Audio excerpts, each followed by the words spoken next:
Well, we're all familiar with the first internet, the communication internet. We've been on it for 24, 25 years, most of us. We use the internet all the time to communicate and send information. The energy internet is very, very new.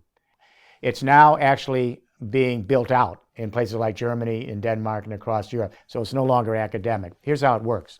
We are moving toward renewable energy across Europe. We have millions and millions now of buildings, homes, offices, factories, retail stores that have been transformed into micro power plants.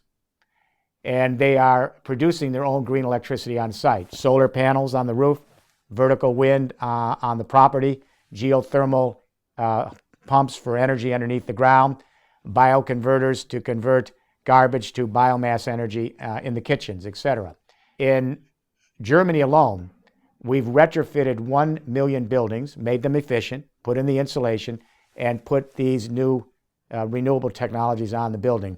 1 million buildings are producing their own green electricity, and there's a feed-in tariff that gives them premium for sending their electricity back to the grid. They get more than the market price. So now we're setting up storage and an energy internet. You have to store these energies. The sun isn't always shining. Sometimes the wind blows at night. You want the electricity during the day. So we're putting in all sorts of storage technologies like batteries, flywheels, capacitors, and hydrogen. We're most bullish on hydrogen as a storage technology to store these energies so that you can use them when you need them, because if the sun's under the clouds, you're in trouble. You got to store it when the sun's out.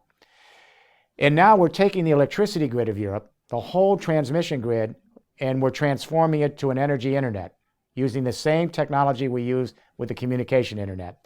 You know, today, everywhere in the world, the transmission electricity grid is servo-mechanical. It's 60 years old. It isn't even digitalized. It's designed to be centralized and go in one direction, where the power is generated, nuclear, fossil fuel power, then you send it to the passive consumer at the end of the line. So this old transmission grid wasn't designed to handle millions of small players generating green electricity on site, solar, wind, etc., and sending it back and then controlling the peak and base loads. So we are actually transforming the entire electricity grid of Europe to an energy internet. So when millions of buildings are producing just tiny amounts of green electricity, storing it in hydrogen like we stored media and digital, then if you don't need some of that green electricity in your home, office, or factory in a given moment, you can actually send your green electricity across that energy internet from the Irish Sea all the way to the edge of Eastern Europe, just like we create information, store it in digital, share it online. That actual energy internet is now coming online in real time. It's already out there in places like Denmark and Germany and other places. So the energy internet is really the internet brought to energy, and it's a perfect fit. The great economic revolutions in history occur when new energy regimes emerge and new communication revolutions emerge to organize them. In the 19th century, as we said, you had to have steam power printing to come together with coal and steam power in the locomotive. In the 20th century, we had to have centralized electricity and the telephone to manage the complexities of an oil, auto, and suburban era.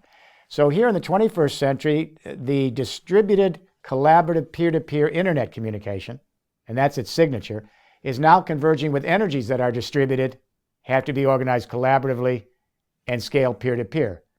Renewable energies are distributed. They're found everywhere. But they're small amounts. So you have to create critical mass by collaborating across entire continents to organize that energy, and then you share them in lateral economies of scale. So this is the energy internet that's going along with the communication internet to form the beginning of this neural network, and this is already happening in real time.